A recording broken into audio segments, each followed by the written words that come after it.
Vamos a continuar entonces con la clase teórica. Recordemos que hemos quedado en distribución.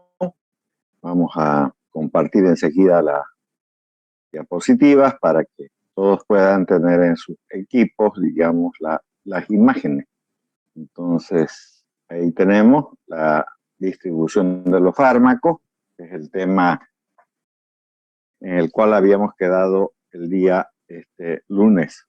En realidad no sé en qué diapositiva, pero vamos a iniciar de nuevo esto y ver cómo podemos igualarnos un poquito más adelante. Bueno, entonces agrandamos la imagen, ya tienen ya agrandada la imagen, admitiremos a esta gente más y después ya nos dejamos de admitir gente. Bueno, perfecto. Entonces, la distribución de los fármacos es importantísima porque va a depender de varios factores, como ya habíamos visto, y como vamos a volver a repetir, digamos, este hecho también. Bien, aquí tenemos las drogas, entonces, en sangre. Entonces, las drogas ya sean estas inyectadas directamente en la circulación, cuando se pone, por ejemplo, intravenosa, o bien ya sean absorbidas por vía sanguínea o linfática, es decir, cuando se administran por vía oral, ¿no? El epitelio, ya sea estomacal, intestinal, absorbe el medicamento, entonces llegan a los capilares sanguíneos o también a los vasos linfáticos. Recuerden que esa es la ruta. Luego van a llegar a la sangre, que es el plasma, de donde se distribuyen por todo el organismo. Entonces, la concentración de las drogas en el plasma sanguíneo se puede determinar. También ya habíamos visto esta diapositiva, sé fehacientemente que eso fue así, pero para que no haya ningún problema, entonces nos metemos acá. Y entonces dijimos también que podemos tener la posibilidad de valorar, ¿no es verdad?, la concentración sanguínea por métodos químicos, por ejemplo, el uso del espectrofotómetro de cromatografía en fase gaseosa, en el líquido de alta presión, la espectrometría de masa, y también por métodos radioinmunológicos, que adquiere una importancia capital en relación con el efecto farmacológico. Por ejemplo, los que más deberían de hacer este tipo de estudios, sin lugar a dudas, son los emergenciólogos, bien, ¿no es cierto?, los psiquiatras, los neurólogos, ¿no? Porque se requiere de verdad de las concentraciones plasmáticas adecuadas. Y por qué no decirlo todos los médicos también, neonatólogos y demás cuestiones. ¿Por qué esto es importante? Porque en las cajas y en los frascos de los medicamentos, o en los envases de los medicamentos, así voy a decirlo de manera más clara, ¿no? Ahí dice de cuántos miligramos es un fármaco. Puede ser de 1 miligramo, de 20 miligramos, de 5 miligramos, de 100, de 1000, de lo que sea. Entonces, ¿y ustedes confían en eso?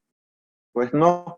Hay, obviamente, estudios bien realizados en la mayor parte de los países, no en todos, que se llama control de calidad de medicamentos y alimentos. Pero normalmente en nuestro país hay demasiado contrabando, tal es así que tengo una noticia que gente que contrabandeaba en la Argentina fue retenida por la aduana y la aduana echó todos los vinos y demás cuestiones, digamos, a un vertedero que tiene una especie de baño ahí en Yacuiba y contaminaron las aguas de donde la gente regaba, peces se murieron, todo eso. Entonces hay gente que no maneja bien las cosas en nuestro país, ¿no? Esa contaminación ambiental que han matado peces, aves y demás cuestiones, además no dejan ya regar a la gente. Bueno, ahí tienen ustedes, ¿no? ¿Y por qué ocurrió eso? Porque entra con problemas en términos de los medicamentos. Entonces, si ustedes dicen que una ampicilina tiene 250 miligramos, que ha dicho, el frasco dice, bueno, eso dirá pues el frasco, pero habrá que tener en cuenta si eso es verdad. Ocurre que en 1983 aproximadamente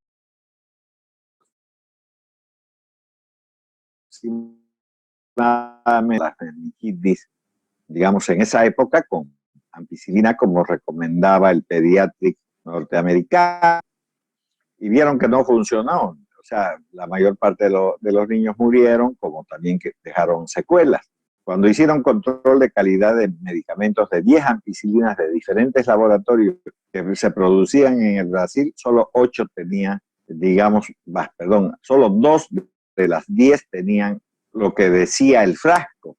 Mientras tanto, ¿no es cierto?, las 8 restantes no decían lo que contenía el frasco. Entonces, por lo tanto, si no se tienen concentraciones adecuadas del medicamento en sangre, entonces los resultados son catastróficos. Y después le echan la culpa al médico, porque dicen ese médico fue un bruto, ese fue el que me lo trató a mi hijo, a mi familiar o lo que sea. Entonces siempre es bueno realizar control de calidad de medicamentos, cosa que, vuelvo a repetirle, no se lleva aquí. Bueno, la combinación de las drogas con las proteínas del plasma. Bueno, las drogas y el plasma se combinan en mayor o menor proporción con las proteínas, especialmente con la fracción albúmina. Recuerden que existen 3 tipos de proteínas en nuestro plasma. Están las albúminas, las globulinas y el fibrinógeno. El fibrinógeno no participa en transportar, digamos, medicamentos, pero las albúminas y las globulinas sí. ¿No? Con las globulinas se combina, por ejemplo, especialmente la vitamina A, la K y la D, así que como también las hormonas esteroideas. Todas estas vitaminas son liposolubles, por lo tanto, digamos, se adhieren más fácilmente a las globulinas. Recordemos que las globulinas son 5, ¿no? Inmunoglobulina G, la M, la D, la E, ¿no? Para mencionar algunas inmunoglobulinas, ¿no? Entonces, y recordar lo que hemos aprendido, digamos, en fisiología. Sin embargo, las albúminas son proteínas que más se encuentran en el plasma, de 7.54 pertenecen, digamos, a la fracción albúmina y gracias a Dios que son las con las que más se unen. Pero habrá que decir que esa fracción que se une ahí no tiene actividad. Vuelvo a repetir, esto ya lo hemos visto, yo sé fehacientemente que eso es así, pero bueno, de nuevo repasaremos. Entonces forman combinaciones de tipo reversible por enlaces electrovalentes aplicadas a las drogas ionizadas, en cuyo caso ya se unen a los grupos positivos y negativos de las proteínas, como por ejemplo los salicilatos, donde está la aspirina. La fenilbutazona no es un salicilato, pero se encuentra, digamos, pertenece a los AINES, la penicilina también, el diazepam, el propranolol, que es un antihipertensor y antiarrítmico también, y algunos alcaloides, o muchos de ellos. Esto ya lo habíamos visto también, donde las proteínas, digamos, están representadas por estos dibujos de color lila, mientras que el fármaco está como si fuese una flecha. Entonces aquí tienen el fármaco libre, es el que actúa, el que está unido a las proteínas no actúa, no se metaboliza y no se elimina el que está unido así. El que está libre tiene la acción y obviamente causa el efecto, ¿no? Entonces siempre la fracción libre es la que hay que tener en cuenta. Por ejemplo, las sulfonamidas, ¿no?, se unen en un 90-99% con las proteínas plasmáticas y solo el 1% pueden actuar, pero si hay deficiencia de estas proteínas, entonces el fármaco queda en su fracción libre y aún con dosis normales puede llegar a provocar intoxicación. Bien, entonces, bueno, lo último que hago de admitir a esta gente, yo no sé por qué no llega temprano. Entonces, para las moléculas, como dice ahí, neutras, no ionizadas, intervienen entonces varios tipos de enlaces, por ejemplo, los enlaces de oxígeno dipolar, los de Van der Waals, lo que ocurre especialmente con las drogas liposolubles como los esteroides hormonales. La liposolubilidad tiende también a acrecentar la unión con las proteínas plasmáticas. Por ejemplo, los barbitúricos son hipnóticos, pero destacan 2, el tiopental sódico, que es un anestésico por vía intravenosa, y el fenobarbital, que se usa para el tratamiento de la epilepsia. Entonces, ambos son barbitúricos, pero con diferente función. El uno es anestésico y el otro es un medicamento de primera línea en el tratamiento de la epilepsia en el niño. Y entonces el tiopental es mucho más liposoluble que el fenobarbital y por esa razón puede atravesar más fácilmente la barrera hematoencefálica y producir las acciones anestésicas que acabo de mencionar. También es importante tener en cuenta ¿no? Los estados clínicos, por ejemplo, la hipoalbuminemia, la edad en el recién nacido, existe una capacidad disminuida en la combinación con las albúminas, también en la uremia. Recordemos que hay varias patologías que están relacionadas con la hipoalbuminemia. Dentro de esas podemos mencionar patologías relacionadas con enfermedades renales, como el síndrome nefrótico, el síndrome nefrítico, y también, ¿no?, los casos de desnutrición proteico-calórica. Muy bien, entonces en esos casos no hay que dar las dosis recomendadas porque son personas que tienen hipoalbuminemia. Alguien preguntó, y entonces dice, ¿cómo podemos hacer? No, pues, el médico se encuentra arruinado hoy en día, ¿no? Porque no hay infraestructura, no hay ítem, por culpa de los médicos mismos. Nosotros tenemos la culpa. Yo, por ejemplo, trabajé en la maternidad en el servicio de neonatología durante 15 años y nadie me pagó un centavo. Y si ustedes lo conocen al doctor Arce, pregúntenle si le pagan un sueldo, le han pagado alguna vez en el San Juan de Dios, es jefe de sala. Sin embargo, nunca le han pagado. Entonces, ¿cómo ha trabajado ese señor? Ese señor es jefe de sala y nunca le han pagado un centavo, nunca. Vayan, pregunten si tenía ítem o tiene ítem. Entonces, ¿quién resolvía el problema? El doctor Arce, como yo y como muchos médicos, ¿no? Al gobierno. Y ahora cuando aparecen estos casos, ya nadie quiere ir a atender porque si no le pagan y todavía tiene el riesgo de morir, entonces mejor no ir, pues, ¿no? Entonces el gobierno vivía feliz, ¿no es cierto?, con los sonsonetes de los médicos, incluyéndome yo, acabo de mencionarles eso, ¿no? Porque no cobrábamos ningún sueldo ni nada, solamente trabajábamos gratis para el Estado. Yo, por ejemplo, hacía los turnos los sábados en la maternidad, así que ahí está, digamos, el asunto. Entonces, no tienen por qué hacer favor a la gente, no. Lo que tienen que hacer es pedir. Si ustedes ven que alguna persona, por ejemplo, está sufriendo hipoalbuminemia, pues pidan pues, los exámenes de sangre correspondientes donde valoren, digamos, las proteínas, no solamente, digamos, la albúmina y la globulina, sino también el fibrinógeno, cuánto de proteínas tiene, para poder dosificar y dar de manera adecuada el medicamento. Si viven ahorrándole, siguen haciéndole un grato favor al gobierno y entonces eso no lo veo correcto. Bueno, la droga unida a las proteínas plasmáticas es farmacológicamente inactiva. Por ejemplo, las sulfonamidas, ¿no?, que se unen, ya les he dicho, entre un 90 a un 95%. Entonces, ese hecho hace que cuando hay una hipoalbuminemia, entonces queda la droga libre y una dosis normal se vuelve tóxica. Las drogas combinadas con las proteínas no se metabolizan, fíjese, así como también no se excretan y además pasan mal o no pasan hacia el líquido cefalorraquídeo y muchas veces necesitamos que medicamentos puedan atravesar esa importante barrera para provocar efectos. En este caso, digamos, de esta imagen, como ustedes pueden ver, dependiendo de las características físico-químicas del fármaco, puede viajar a los tejidos grasos, ¿no?, a tejidos hidrófilos o a otros tejidos. Y aquí tenemos los fármacos, por ejemplo, que se están dirigiendo al sistema nervioso central, al corazón, al riñón, etcétera, etcétera, para cumplir su función. Cuando estamos hablando de esto, estamos hablando de la barrera hematoencefálica, claro está. Cuando estamos hablando del corazón, sí tiene de verdad acción sobre el aparato cardiovascular, sobre todo en el corazón mismo. Y cuando estamos viendo esta imagen donde observamos los riñones, entonces estamos pensando en excreción. Todo eso, todos los medicamentos obviamente están inmersos en los vasos sanguíneos y en la circulación y se distribuyen lógicamente por todo el organismo.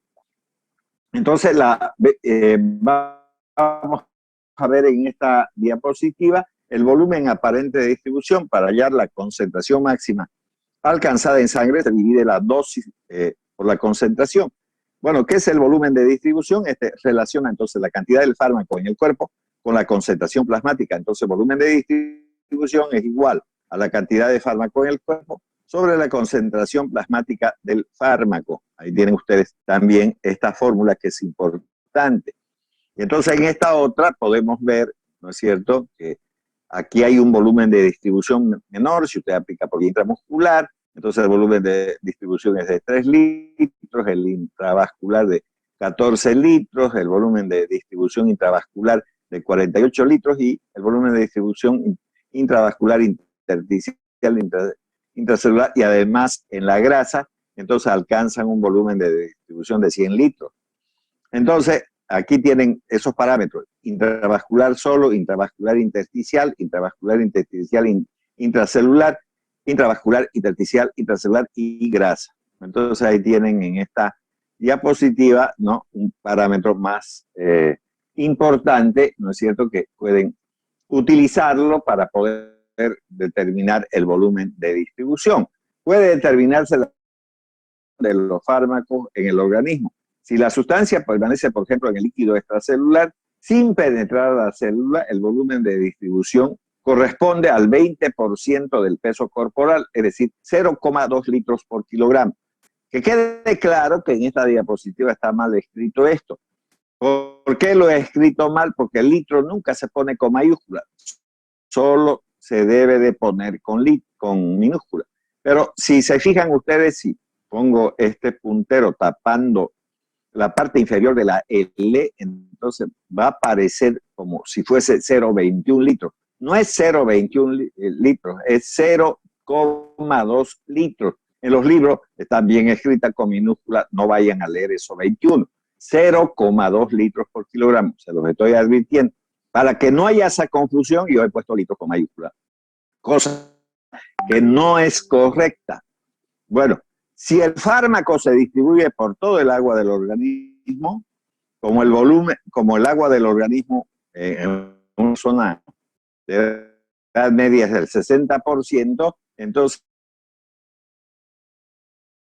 de distribución, yo no he puesto eso así porque se puede leer como si fuera 0,61 y no es 0,61, es 0,6 litros por kilogramo para que ustedes tengan en cuenta. ¿Cómo se saca el volumen de distribución? Entonces, el volumen de distribución es igual a la dosis sobre la concentración. Entonces, ahí tienen esta, digamos, fórmula matemática, cómo se puede determinar el volumen de distribución de los fármacos.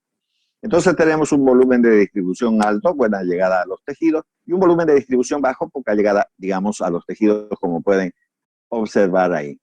Entonces, en esta otra diapositiva vemos el pasaje de las drogas a través del líquido cefalorraquídeo, o sea, digamos, la barrera hematoencefálica, que sería lo importante, y sigue las leyes de transporte, pero solo atraviesa la porción libre de la droga, no la que está unida a las proteínas. Entonces, además que tienen que tener liposolubilidad, si son ácidos o bases débiles van a depender del pH. Todo ese patatín, patatán que vimos en la absorción es exactamente lo mismo. Entonces, las sustancias muy ionizadas como la estreptomicina son incapaces de penetrar a través de líquidos, de la barrera hematoencefálica a líquidos cefalorraquídeos. Entonces alguien dirá, no, usted está mintiendo, además esa diapositiva está mal porque pacientes que tienen meningitis tuberculosa, ¿no?, le dan estreptomicina, le aplican estreptomicina. Sí, pero aquí no estamos hablando, ¿no?, de personas con meningitis, solo está diciendo la diapositiva que las sustancias muy ionizadas como la estreptomicina son incapaces de penetrar a través de la barrera hematoencefálica. Pero ¿qué pasa si esa persona tiene meningitis? Bueno, si tiene meningitis, la meninge está inflamada y ese tejido inflamado permite el paso de la estreptomicina. Entonces, solo en los casos de meningitis puede atravesar la estreptomicina esa barrera hematoencefálica, eso que quede claro. Ahora, los fármacos liposolubles no ionizados atraviesan fácilmente la barrera hematoencefálica, como por ejemplo el tiopental, que ya les dije que es un barbitúrico y que se lo utiliza como anestésico por vía intravenosa. Aquí tenemos la barrera hematoencefálica formada por células endoteliales íntimamente adosadas, la zónula occludens, la membrana basal, la capa de pericitos y las prolongaciones de los astrocitos. La velocidad es alterada por los cambios del pH en el plasma y en el espacio extracelular. Y aquí entonces se nos está mostrando en esta imagen, ¿no es cierto?, la bendita barrera hematoencefálica, que en realidad no existe como una estructura anatómica, ¿no? Y luego, bueno, tenemos maneras también de aplicar medicamentos saltando esa barrera hematoencefálica, ¿no? Que puede ser a través de los inyectables entre las vértebras, como ustedes pueden ver, para poner la dural, la subdural o epidural, etcétera, etcétera. Bueno, la penicilina, que es un ácido ionizado, la gentamicina, una base ionizada, penetran poco al líquido cefalorraquídeo. Y vean lo que vuelve a repetir aquí. Sin embargo, se ha comprobado que atraviesan la barrera hematoencefálica cuando la inflamación de las meninges produzca cambios de permeabilidad en dicha barrera, y entonces recién esta penicilina y la gentamicina, que es pariente de la estreptomicina, pueden atravesar esa barrera hematoencefálica. Bien, también es importante el pasaje de los medicamentos a la placenta. Recordemos que las mujeres no son seres extraterrestres, son nuestras compañeras de vida, ¿no es cierto?, para los varones, porque el ser humano nació hombre y mujer. En esta tierra hay hombres y mujeres. Yo sé esas benditas peleas de machismos y feminismos y que tienen que meterse las mujeres en este lugar. No, deberían de siempre estar los mejores hombres y las mejores mujeres. Sin embargo, hay algo que uno puede observar. Por ejemplo, la población boliviana tiene más mujeres que varones. Creo que de la misma manera la brasilera, ni que se diga la paraguaya. Sin embargo, cuando existen elecciones y se ponen a candidatear, las mujeres siempre pierden. ¿Por qué? Yo no sé. No debería de ocurrir ese fenómeno si fueran tan feministas, digamos. Entonces, yo creo que en la vida no se trata de que sea hombre o mujer, porque al final de cuentas son seres humanos y existen mujeres demasiado capaces, mucho mejores que cientos de miles de hombres, y entonces simplemente la capacidad debería de ponerse, digamos, en el consenso. Pero para equilibrar, digamos, el problema de los políticos, ponen el sexo por delante, y no creo que eso sea correcto. Si no, vuelvo a repetir, quien sea más inteligente debería de cumplir esa función. Tal es así, por ejemplo, en docencia, en la asignatura de farmacología, hay una doctora, que la doctora Dager, que está dando la otra, digamos, en otros grupos, al igual que yo, y gana exactamente lo mismo que yo. ¿Cuál es el problema de ello? No existe ningún problema, ¿no? Entonces siempre es mejor buscar los mejores hombres y las mejores mujeres en el sentido de la capacidad intelectual para poder. Bueno, esto no se trata de eso, pero recordemos que, de nuevo, las mujeres no son extraterrestres, y menos el embarazo no es una patología, es un estado de gravidez fisiológico. A través de ese proceso de embarazo, todos hemos nacido, los que estamos aquí presentes hemos pasado por esa etapa. Y entonces, al no ser extraterrestre, tiene derecho pues a enfermarse. Pero lo que sí hay que tener cuidado, los médicos deben tener cuidado con las mujeres embarazadas, es de no hacer daño al feto, porque está en un proceso de formación. Entonces las atraviesan en general esta membrana lipídica por difusión pasiva.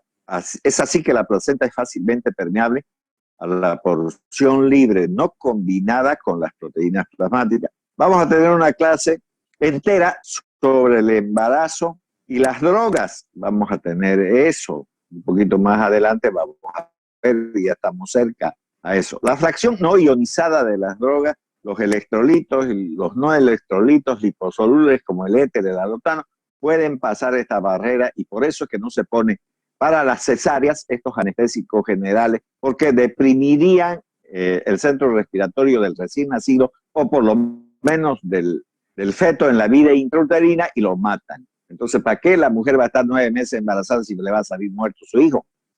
Entonces, aquí tenemos en esta diapositiva preguntas sobre la barrera placentaria, ¿no? La placenta permite el paso de fármacos y nutrientes. Todos los fármacos atraviesan la placenta en mayor y menor medida, ¿no? Las moléculas liposolubles con mayor facilidad, y la exposición de fármacos son los responsables del 2% de los defectos morfológicos, o sea, de las acciones, si se quieren, teratogénicas. Por ejemplo, el diazepam, que es una benzodiazepina, los libros dicen que puede llegar a producir labio leporino, por ejemplo. Entonces, hay que cuidarlas a las mujeres embarazadas. Se puede buscar otras alternativas en los medicamentos y siempre y cuando estos sean probados y no produzcan ningún inconveniente durante el embarazo. Entonces, eso vamos a ver, vuelvo a repetir, en un tema especial, porque como ustedes van a salir médicos generales, todo el mundo le tiene a las mujeres, digamos, le tiene miedo a las mujeres embarazadas y hay que tratarlas, porque si están enfermas hay que hacerle su tratamiento, ¿no? Mujeres embarazadas ahí con COVID, hay pues, ¿no?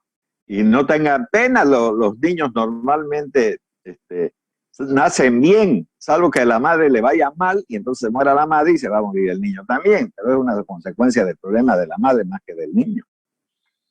Entonces eso también hay que tener, sin embargo, en patologías virales como en el Zika hay que tener demasiado cuidado, porque si a la mujer embarazada le agarra el Zika, entonces le salen anencefálicos, eso también deben de tenerlo en cuenta.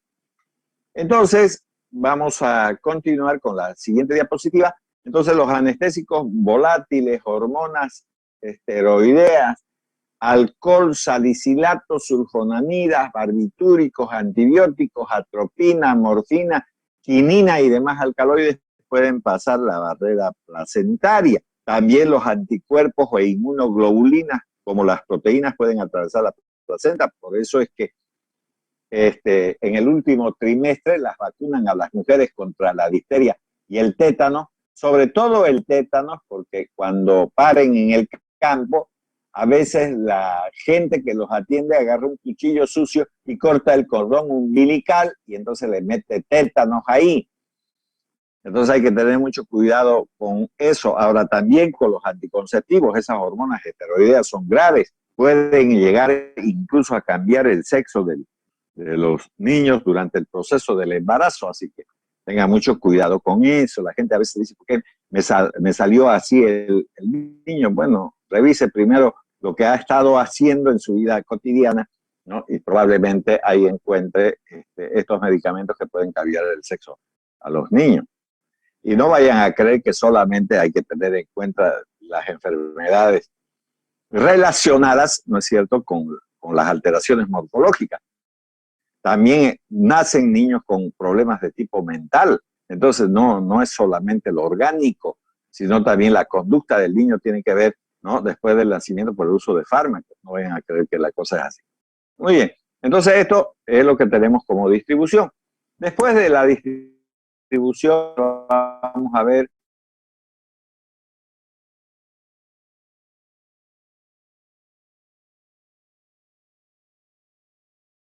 ya ese hecho. Vamos a tratar de compartir con ustedes entonces las otras diapositivas, aunque queda pocos minutos, digamos, para la primera parte, pero nos vamos a ir metiendo porque es bueno seguir avanzando. Entonces, el metabolismo de los fármacos, como ustedes pueden ver, vamos a agrandar entonces también la diapositiva. Vamos a borrar esto y ponemos esto. A ver, ya, ahora sí.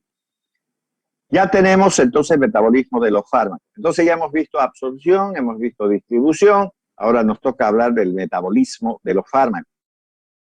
Y aquí vamos a tener dos cosas importantes. Hay fármacos que no son activos cuando uno los toma, no son fármacos que pueden generar una acción en el ser humano, pero cuando entran al organismo se metabolizan y se transforman en drogas activas. Como también hay medicamentos que son activos que se inactivan por acción del metabolismo de los fármacos. Eso es lo que vamos a ver el día de hoy.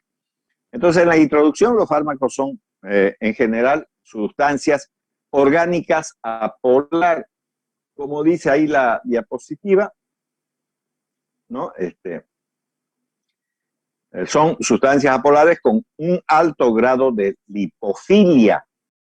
Entonces, eso es importante tener presente, ¿no?, a la hora de hablar de este metabolismo. El metabolismo de los fármacos tiene como objetivo, entonces, su transformación en sustancias más polares que puedan ser excretadas con mayor facilidad. Pero que, vuelvo a repetir, que quede claro que muchos de los metabolismos ¿no? De diferentes fármacos, no siempre inactivan al fármaco, sino más bien, por el contrario, pueden activarlo, pueden generar, por ejemplo, voy a poner el enalapril. Cuando yo voy a la farmacia y compro el enalapril, entonces, que es para la hipertensión, no tiene acción sobre la hipertensión el enalapril.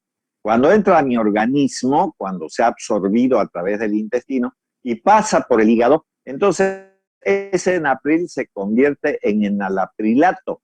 Y el enalaprilato es el que produce la caída de la presión arterial. Por lo tanto, ¿no es cierto? Si alguien me pregunta, ¿hay enalapril por vía intravenosa? No hay enalapril por vía intravenosa. Hay su metabolito que es el enalaprilato. Entonces, si usted le pone por vía intravenosa y está transformado en el fármaco que tiene, digamos, acción farmacológica. Entonces, eso hay que tener en cuenta también. Si alguien dice, ¿por qué no hacen más bien todos profármacos en vez de fármacos? No se puede. No es que no se pueda porque no se pueda químicamente hacerlo, sino que no tiene sentido. A ver, de nuevo, la medicina pues no es lo que yo quiero ver, sino que tengo que ver el todo. ¿Y cuál es el todo? Hay pues enfermos hepáticos, y un enfermo hepático entonces no podría disfrutar de ningún medicamento, porque si se tiene que biotransformar y el hígado es el que más biotransforma, entonces si no puede biotransformar, está enfermo, entonces va a tener que morir. No. Entonces, por lo tanto, los fármacos deben de ser nomás activos, en algunos casos inactivos, que se vuelvan activos luego en el organismo. Son inactivos, pero pueden volverse activos en el organismo. Entonces, las reacciones del metabolismo de los fármacos se clasifican en dos reacciones. Las reacciones de fase 1, que esa de fase 1 pueden inactivar al fármaco, como también pueden activar al fármaco, ¿no? Sin embargo, las reacciones de fase 2, generalmente casi el 99,9% inactivan el fármaco. No he dicho el 100%, que quede claro, no estoy diciendo eso. Hay fármacos que se metabolizan de manera directa por la fase 2 y no siempre quedan inactivados, que quede claro. Entonces, son mayoritariamente todos estos procesos intracelulares. Y el importante de la metabolización, pero no el único, sin lugar a dudas es el hígado, pero no es el único. El riñón también hace eso, el intestino también hace, el sistema nervioso también metaboliza fármacos, ¿no? La sangre, el plasma pueden también metabolizar fármacos, así que no crean que el hígado es el único órgano. Simplemente estoy diciendo que el órgano más importante de la metabolización es el hígado, nada más eso. Eso es lo que estoy diciendo. No, en ningún momento he dicho que el único órgano de la metabolización es el hígado, no es cierto. No es cierto eso. Entonces, ya tenemos las dos fases. Las reacciones de fase 1 se llaman de funcionalización y entonces compuestos más, que generan compuestos más reactivos que el fármaco de partida. Eso ocurre en el retículo endoplásmico. En cambio, la metabolización de fase 2 son reacciones de conjugación, así se llama, sustancias más polares y más fácilmente excretadas. Bueno, el sustrato es un metabolito procedente de la fase 1, generalmente, y tiene lugar en el citosol de las mismas células. Es decir, cuando se ve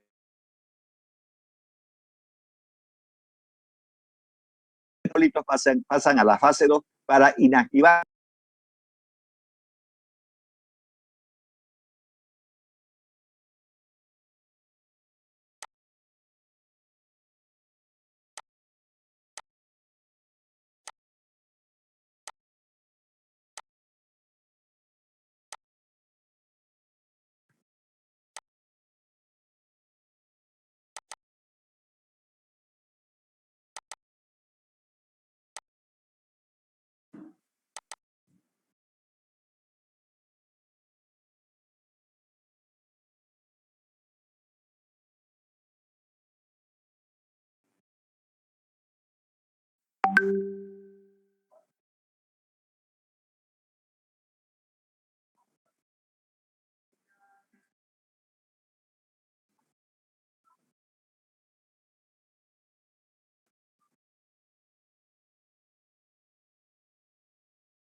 Bien, vamos a continuar entonces con donde habíamos quedado. Vamos a volver a compartir las imágenes, ¿no? Este,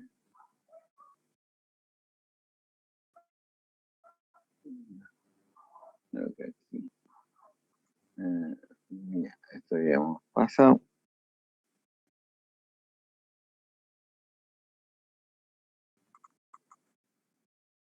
Ya, quedamos aquí. Entonces, no aquí, ¿no? Ya pasé la diapositiva, ¿no? Cuando hemos hablado de las reacciones de fase 1 que son de funcionalización, ¿no? Compuestos más reactivos que los fármacos de partida. Eso ocurre en el retículo endoplásmico. Lo de la fase 2, reacciones de conjugación, sustancias mucho más polares y más fácilmente excretables. El sustrato, entonces, es un metabolito procedente de la fase 1 que tiene lugar en el citosol de las mismas células. Eso ya hemos mencionado. Muy bien. Entonces, esta es la diapositiva que continúa, ¿no? La reacción de fase 1 del sistema citocromo P450. Bien, vamos a poner el puntero, ya lo tenemos aquí. Entonces, las reacciones de fase 1 pueden ser de tres tipos: oxidación, ¿no? Y la hidrólisis y la reducción. Entonces, tenemos oxidación, reducción, hidrólisis. Bien, ¿qué es la hidrólisis? Realizada por las esterasas, amidasas y proteasas. Sobre todo eso va a ocurrir en el plasma. Es la incorporación de una molécula de agua, ¿no? Entre las moléculas del medicamento. Entonces, metabolismo de hormonas y fármacos de estructura peptídica también sufren un proceso de hidrólisis. Y fíjense que sobre todo dice que ese tipo de metabolización se genera en el plasma sanguíneo, ¿no? Entonces, para que vean que el hígado no es el único órgano de la metabolización. La oxidación y reducción se realiza por el sistema de monooxigenasa del citocromo P450. Ahorita vamos a hablar qué significa este P450 en el retículo endoplásmico liso de los hepatocitos. Aquí ya no está hablando, como en el caso de la hidrólisis, no está hablando, ¿no?, del plasma sanguíneo, está hablando de los hepatocitos, y los hepatocitos son células del hígado. Por eso digo yo que el hígado es el órgano más importante de la metabolización. Bueno, la superfamilia de enzimas son unas hemoproteínas, igual que la hemoglobina, ¿no?, que oxidan gran cantidad de sustratos, sustancias endógenas, fármacos contaminantes, ¿no? Fármacos contaminantes ambientales y los xenobióticos. Recuerden que la palabra xenofobia, xenos es externo. Cuando alguien le tiene odio a los extranjeros, tiene xenofobia. Aquí no estamos hablando de eso, estamos hablando de sustancias externas que entran en nuestro organismo. Esos son los xenobióticos. Ya, estas enzimas entonces contienen un átomo de hierro que puede estar en su estado ferroso o férrico, ¿no?, en el grupo prostético hemo. Entonces eso vamos a ver un tantito adelante. La forma oxidada se une al fármaco y el complejo resultante acepta electrones. ¿Cuáles son los electrones? Los hidrogeniones. Aquí lo tenemos. ¿Y esto cómo se llama? Nicotinamina, adenina, dinucleótido reducido. Entonces, como consecuencia de eso, el hierro férrico, que tiene 3 valencias, ¿no?, ya que tiene una valencia de 3, se llama férrico, se reduce a ferroso, que tiene valencia 2, y el fármaco entonces se oxida.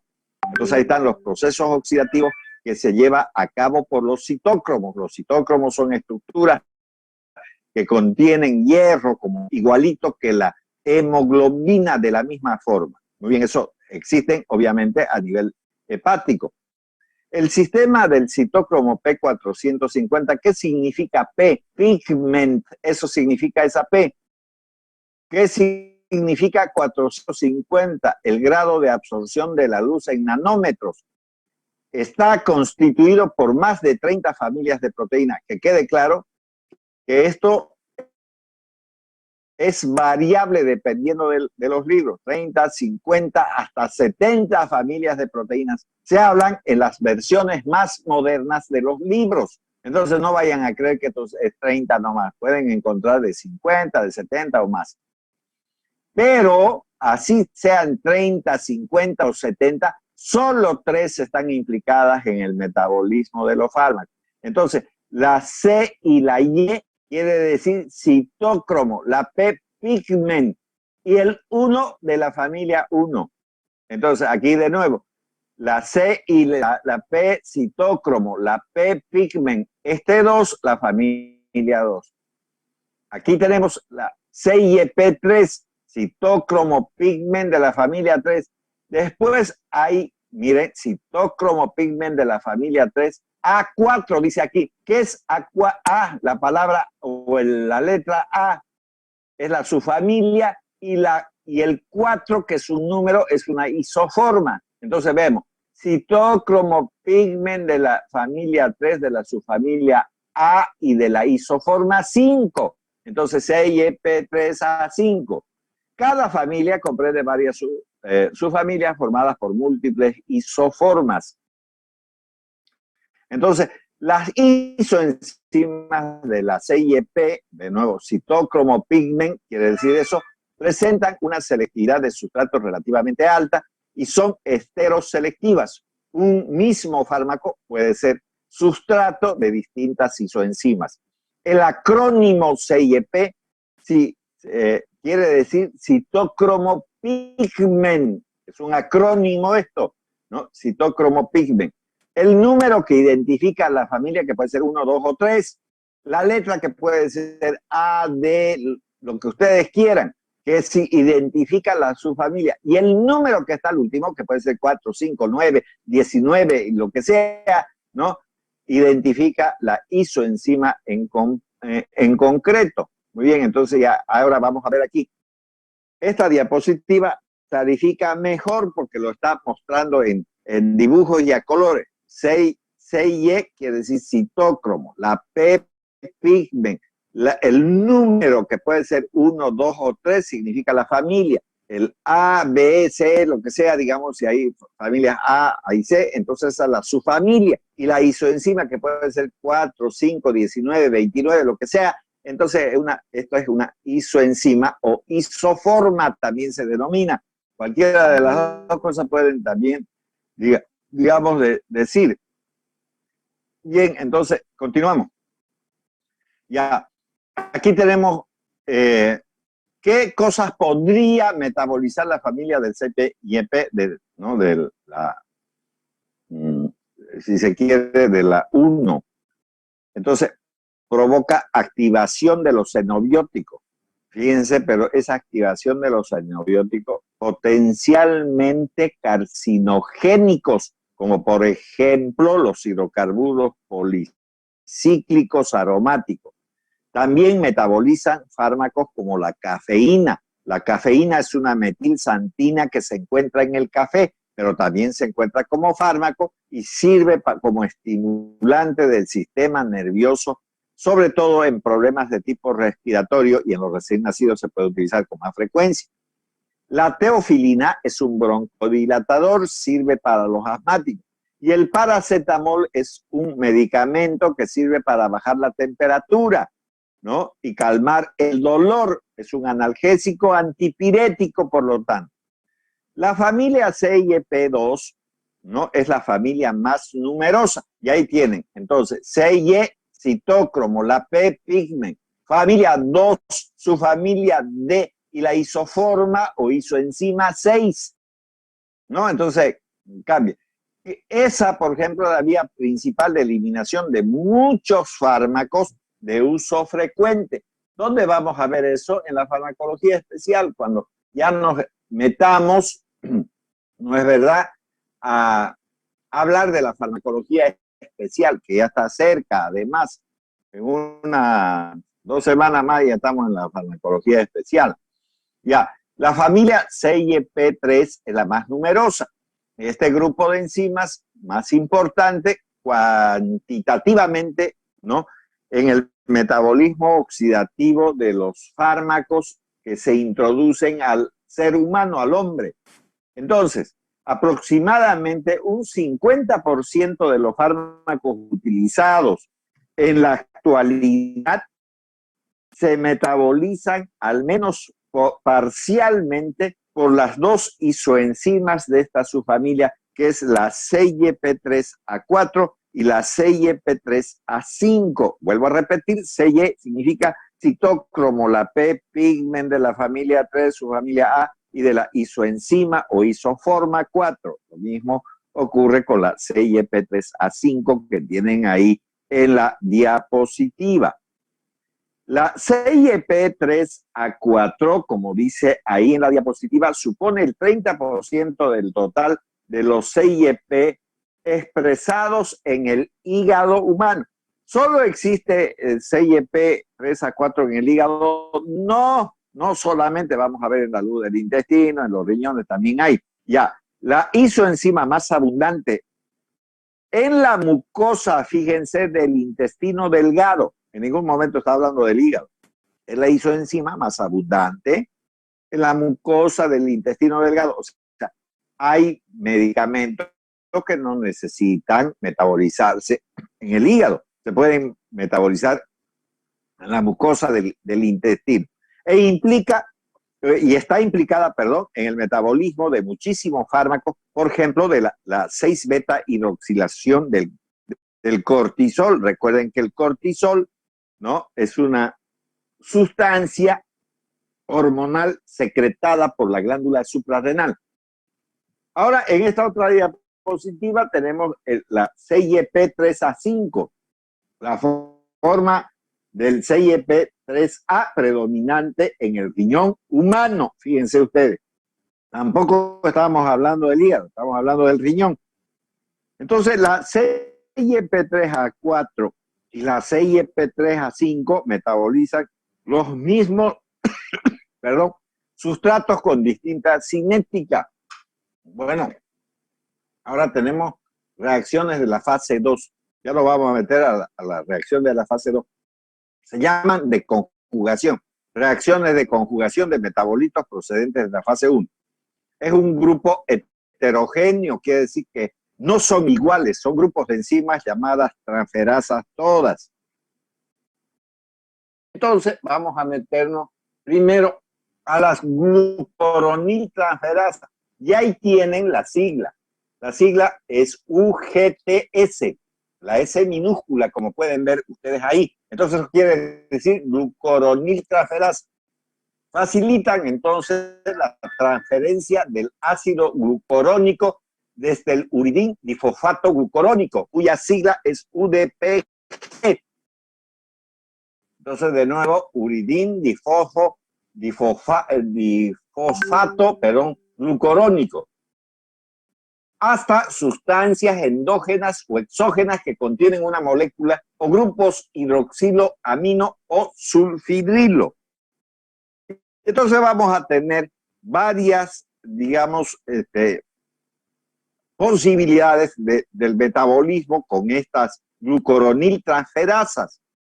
Entonces, se generan a partir de conjugados con el ácido glucurónico, que es elaborado por el hígado, son mucho más solubles en agua que los productos de partida y son fácilmente eliminables en la orina o en la bilis. Entonces, estas glucoroniltransferasas pertenecen a dos familias, las glucoroniltransferasas 1, las glucoroniltransferasas 2. La glucoroniltransferasa 1 genera la conjugación de opiáceos, por ejemplo, la morfina, para mencionar algunos, ¿no? Entonces, de opiáceos, de metabolitos procedentes también de la fase 1, ya hemos hablado sobre eso. Recuerden que en la fase 1 está la hidroxilación, la oxidación y la reducción, que contienen aminas primarias o terciarias y además grupos fenólicos. Las enzimas más importantes para la conjugación de moléculas de estructura esteroidea, ¿no? Entonces, las glucoroniltransferasas 2 tienen un papel importante en el metabolismo de los esteroides, y entiéndase por esteroides, ¿no?, las hormonas sexuales, ¿no?, las hormonas de la corteza suprarrenal, incluso hormonas hipofisiarias como la ACTH y el colesterol. Muy bien, ahora vamos a ver este otro tipo de metabolización por medio de la glutatión sulfotransferasa. Esa S, hay que leerla, no es glutatión S transferasa, es glutatión sulfo, ¿no? Está hablando del azufre ahí, transferasa, cuya sigla es GSTS.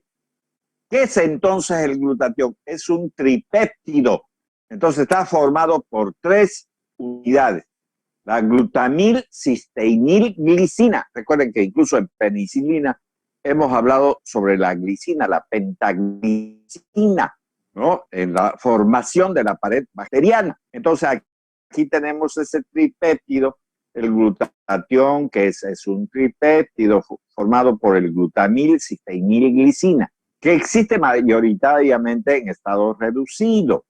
Entonces, la conjugación con glutatión es uno de los mecanismos más importantes mediante los cuales la célula inactiva sustancias potencialmente tóxicas como endógenos o como exógenos, o sea, sustancias exógenas o endógenas. Bueno, los sustratos de las glucoronil transferasas, perdón, de la glutatión sulfotransferasa, entonces incluyen numerosos fármacos dotados de actividad antitumoral. Muy interesante eso, porque ya nos está diciendo que van a participar estas enzimas que son la glutatión sulfotransferasa, ¿no? En metabolización de fármacos que tienen actividad antitumoral, es decir, aquellos pacientes que están internados en el oncológico, entonces usan medicamentos para el tratamiento de los cánceres, y entonces las enzimas que son capaces de metabolizar esos fármacos son la glutatión sulfotransferasa, como ustedes pueden evidenciar en las diapositivas. Finalmente, vamos a tener la sulfotransferasa, metiltransferasa y acetiltransferasa. Muy bien, ahí tenemos la sulfotransferasa, cuya sigla es SULTS. Entonces, eso quiere decir sulfotransferasa, la SUL, sulfo, y la T transferasa juntamente con la S. Entonces generan una sulfatación, conjugación con el ácido sulfúrico, ¿no? Proveniente del sustrato inorgánico desde un donador que es el 3-fosfoadenosin 5-fosfosulfato, cuya sigla es PAPS, a un grupo hidroxilo alifático o fenólico.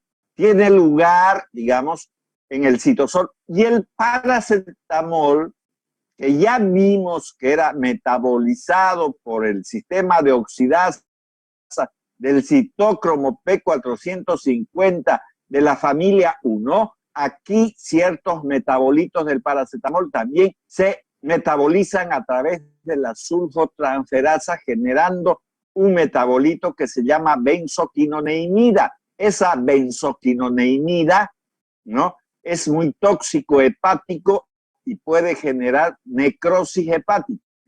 Por lo tanto, el paracetamol no es un fármaco inocuo. Eso vamos a ver cuando veamos AINES. Entonces tiene lugar en el citosol.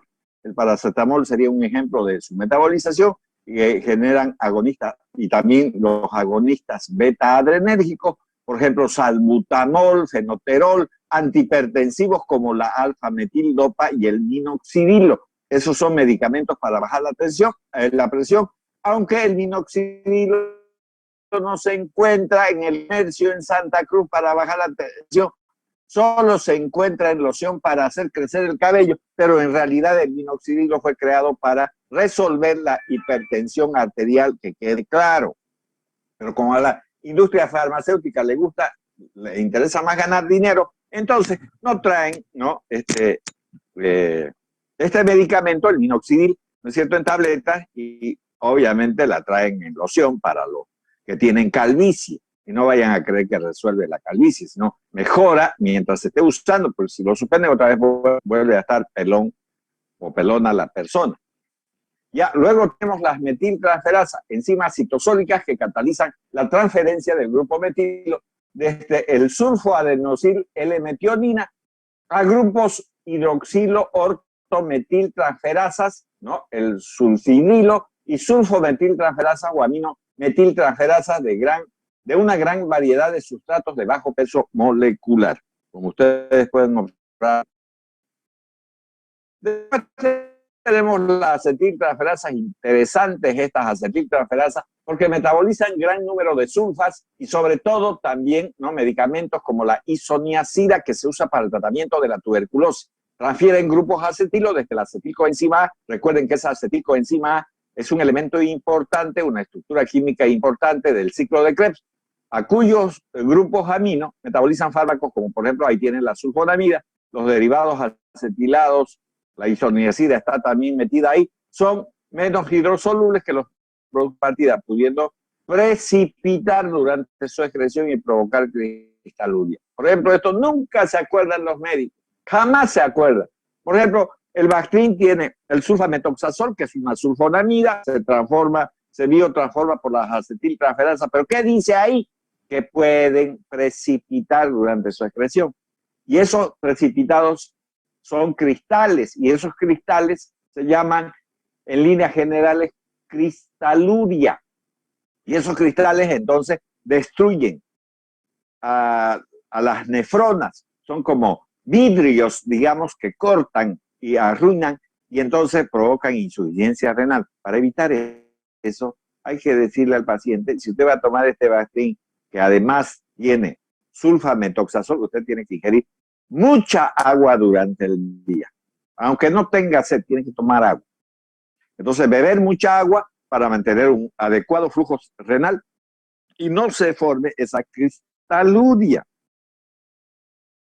Entonces, si no se lo dice el médico, ¿quién le va a decir?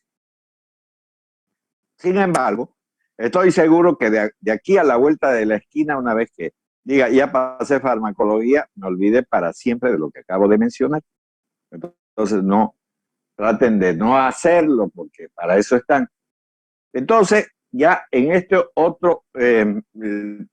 otra diapositiva tenemos las epóxido-hidrolasas, cuyas siglas es EHS.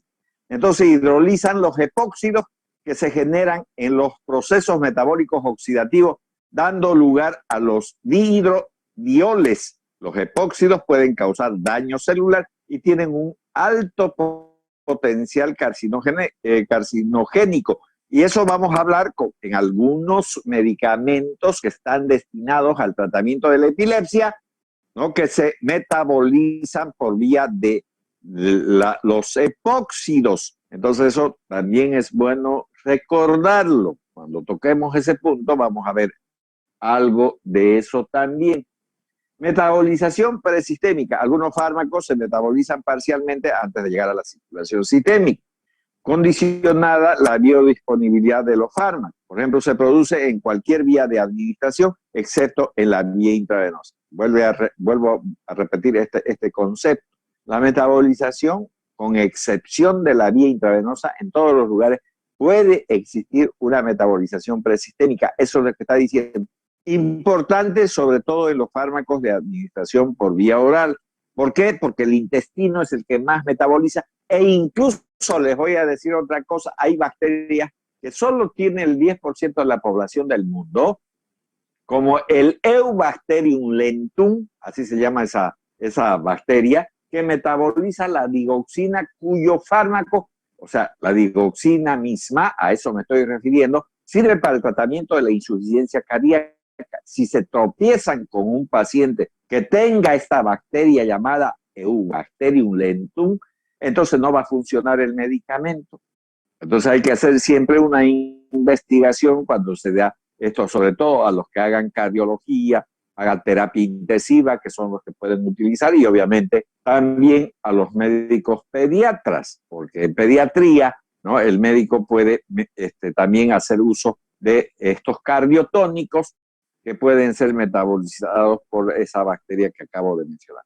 Metabolismo, vean por la flora bacteriana intestinal, ajustar la dosis de fármacos con margen de seguridad estrecho, como la digoxina, que se metaboliza por una bacteria llamada Eubacterium lentum, presente en la flora del 10% de la población. No estoy hablando de la población boliviana, ni brasilera, ni paraguaya, ni chilena, ni peruana, ni norteamericana, ni nada. Estoy hablando de la población mundial.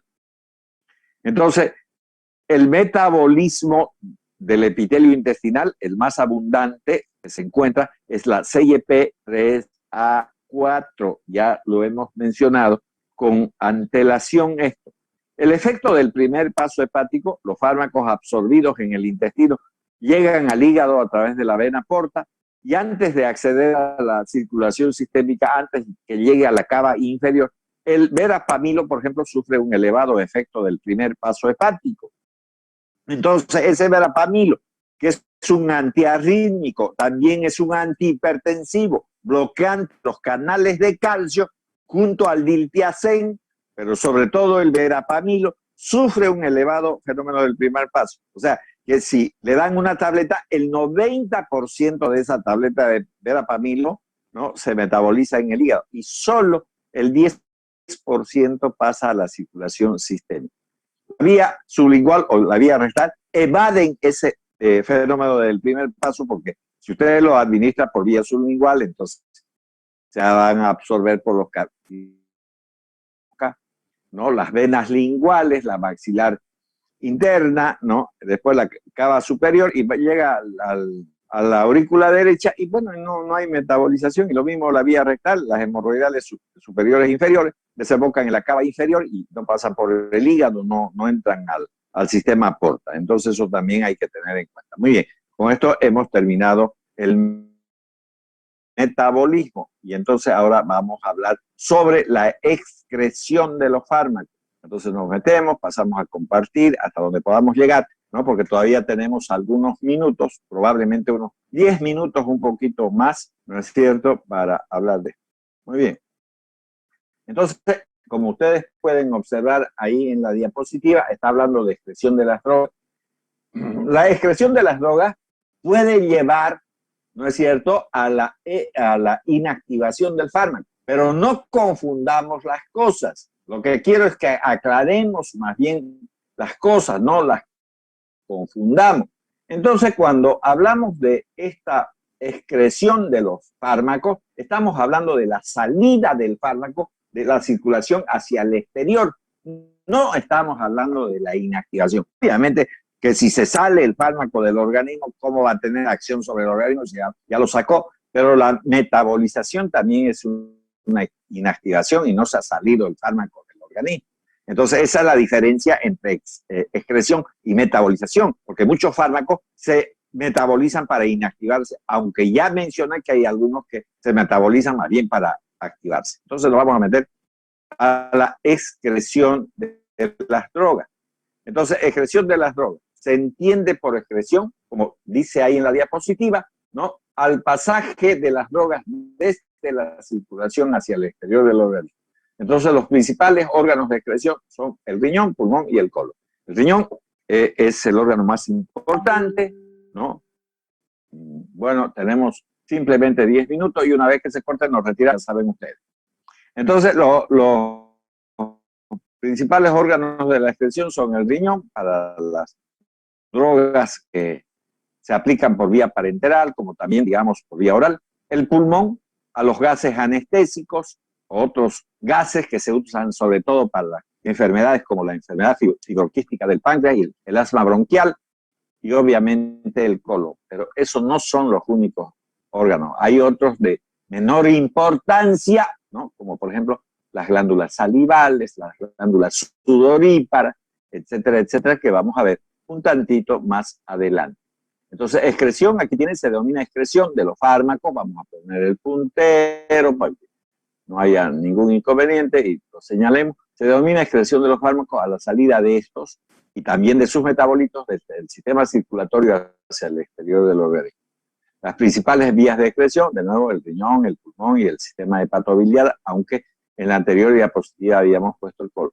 Vías de menor cuantía, o sea, de menor importancia, pero que sirven también para la excreción, están las glándulas salivales, el estómago, el intestino, el colon, glándulas sudoríparas, la glándula mamaria, las glándulas lagrimales, el pelo y la piel, pueden ser lugares de excreción o eliminación de los fármacos desde la circulación hacia el exterior.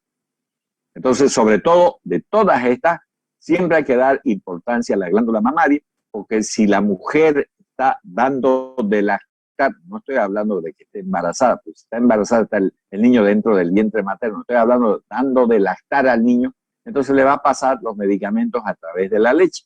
Y entonces eso habrá que siempre considerar. Aquí tenemos, ¿no?, lo que hace nuestro riñón. Esta es una nefrona, aquí tenemos el nombre de la nefrona. Entonces genera la filtración, la secreción y la reabsorción tubular. Y además es el lugar por donde la mayor parte de las drogas en solución pueden ser minadas. Sin embargo, vuelvo a repetir, tienen importancia trascendental, sobre todo para los gases anestésicos, el pulmón, ¿no?, y el sistema hepatobiliar también. Ya el mecanismo de la excreción renal consiste entonces en esos elementos que acabo de mencionar, como la filtración, la reabsorción tubular y la secreción tubular. El mecanismo de la excreción renal entonces consiste en filtración glomerular, sustancias de bajo peso molecular. Por ejemplo, la gente que ya hizo exposición de la penicilina sabe que solo el 10% de la penicilina se elimina, ¿no es cierto?, a través de filtración glomerular. La reabsorción tubular tiene mucha importancia, sí, sobre todo en los ácidos y bases débiles, ya que su porción no ionizada, por ejemplo, el fenobarbital, que es un medicamento que se usa para el tratamiento de la epilepsia, a pH de 5.4, que sería el de la orina, se va a reabsorber, mientras que a un pH básico se eliminará. Entonces, ¿por qué estoy tocando esto? Porque acabo de enseñarles, ¿no?, con esta diapositiva lo que deberían de hacer en una emergencia. ¿Por qué en una emergencia? Porque los epilépticos que toman este fármaco podrían tener la tendencia de asesinarse, de suicidarse, se denomina de esa manera, porque nadie los quiere. Vamos a suponer que un muchacho que tiene epilepsia, que tiene una novia y se pone a convulsionar delante de ella no sabía, ¿y qué va a hacer ella? ¿Va a seguir con el epiléptico? No, lo va a abandonar. Y entonces, ¿qué le va a pasar al epiléptico? Dice, nadie me quiere, todo el mundo me odia, ¿no?, porque soy epiléptico. Nadie me va, digamos, a colaborar en la vida. ¿Y para qué me sirve la vida? Me tomo, pues, medicamentos como el fenobarbital y se acaba mi vida. Entonces, se toman un montón de medicamentos, lo llevan a una emergencia, lo atienden ustedes y entonces, ¿qué dice ahí? ¿Cómo puedo resolver ese problema? Poniéndole un suero con bicarbonato. Si pone el suero con bicarbonato, alcaliniza la orina y entonces se elimina más rápido, porque si lo mantiene ácido, entonces se va a reabsorber y el paciente puede llegar a morir, pues no se va a poder eliminar el fármaco. Entonces estamos utilizando un método, digamos, que estamos aprendiendo ahora para resolver las emergencias, para eso sirve, ¿no? Aquí volvemos a hablar de la excreción, que es la salida de los fármacos o sus metabolitos al exterior. Filtración glomerular, aquí dice, pasan a la orina todos los fármacos disueltos en el plasma que se encuentran de forma libre y con un peso molecular inferior a los 70.000 Daltons. La secreción tubular se genera de forma pasiva o mediante transporte activo, dando la fracción libre como la unida a las proteínas, ¿no es verdad?, que es reversible. Recuerden que esa unión con las proteínas es reversible, puede estar unida un rato y otro rato no, pero el transporte activo puede saturarse. Esa es la desgracia de esta secreción. ¿Qué elementos se eliminan por secreción? Que ya hemos visto: la penicilina sódica, la penicilina potásica, la penicilina benzatínica, proteínica, todas las penicilinas. Entonces, el 90% de las penicilinas naturales se eliminan por vía de la secreción tubular, el 10% solo por filtración glomerular. Entonces, la reabsorción tubular es lo que ya hemos visto con el fenobarbital. Los fármacos vuelven a la circulación sistémica mediante difusión pasiva. La reabsorción pasiva de sustancias ácidas y básicas depende del pH del medio. Muy bien, entonces. Secreción tubular, aquí tiene, se realiza por transporte activo para sustancias que son ácidos y bases fuertes. Así, por ejemplo, la penicilina utiliza el mismo transportador del ácido úrico para su eliminación. Ya hemos hablado de eso hace unos instantes sobre la secreción tubular. Y esto es exactamente lo mismo, filtración, aquí está todo el concepto, todo lo que hemos hablado, la secreción y la reabsorción tubular. Eso simplemente para mostrar esta diapositiva. Y la excreción por filtración tardará. Esto no es verdad, que quede claro. Solamente he puesto como parámetros, porque todos tienen 7. Pero si alguien me dice, un medicamento que se filtra va a tardar 70 minutos, no es cierto, depende del fármaco. Entonces, ¿para qué lo pongo? Lo pongo para que le sirva como parámetro, como un referente, no porque sea realidad. Hay que ver cada fármaco de manera particular. Por secreción tarda 7 minutos y en cambio por filtración y reabsorción tardará 7 días. Entonces 70, 7 y 7, entonces es más fácil que se quede, pero vuelvo a repetir, esto es un parámetro referencial, no es la realidad, porque hay que ver cada fármaco de manera específica para poder hablar sobre ese hecho también.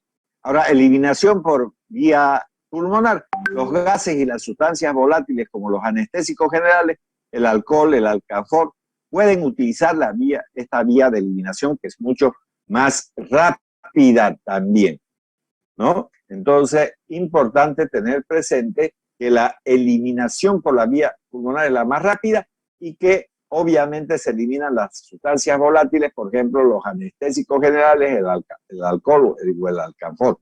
Incluso puedo decir que el alcohol es el mejor ejemplo que tenemos porque seguramente alguno de ustedes ha olido la boca de alguien que pasó la noche bebiendo alcohol y cuando se despierta tiene un hedor terrible al alcohol y se está eliminando por vía, digamos, respiratoria. Bueno, a través del tubo digestivo las drogas pueden eliminarse por la saliva, ¿no? Alguien que ha tomado amoxicilina o ampicilina puede corroborar eso, peor si ha tomado metronidazol, que sirve para las amebas, ¿no? También se eliminan a través del jugo gástrico, la bilis y el colon para finalmente salir junto a las heces fecales. Por la saliva se excretan metales pesados, vuelvo a repetir, el metronidazol es un ejemplo claro de eso. Por la bilis, los ioduros y bromuros, alcaloides, ácidos y bases orgánicas débiles y fuertes también se eliminan por vía biliar. El cloranfericol, por ejemplo, es un antibiótico que se metaboliza en el hígado, pasa a través del coledo coalcístico y demás, coledo coicístico, ¿no es verdad? Y luego desemboca en la segunda porción del duodeno y entonces se vuelve a reabsorber y vuelve otra vez al hígado y así sucesivamente, en un ejemplo también de eliminación por esa vía. Bien, en esta otra diapositiva tenemos la excreción salival. Ustedes pueden observar en la imagen las diferentes glándulas salivales, la parótida, la submaxilar y la sublingual. Su importancia radica en detectar la presencia o no de un fármaco en el organismo. La concentración del mismo en la saliva es similar a la fracción libre a nivel del plasma. Factores que pueden alterar el paso del fármaco a través de la saliva, por ejemplo, está el pH de la saliva, el flujo sanguíneo y el transporte activo, como lo hemos mencionado. Muy bien, entonces continuamos a través de la glándula mamaria.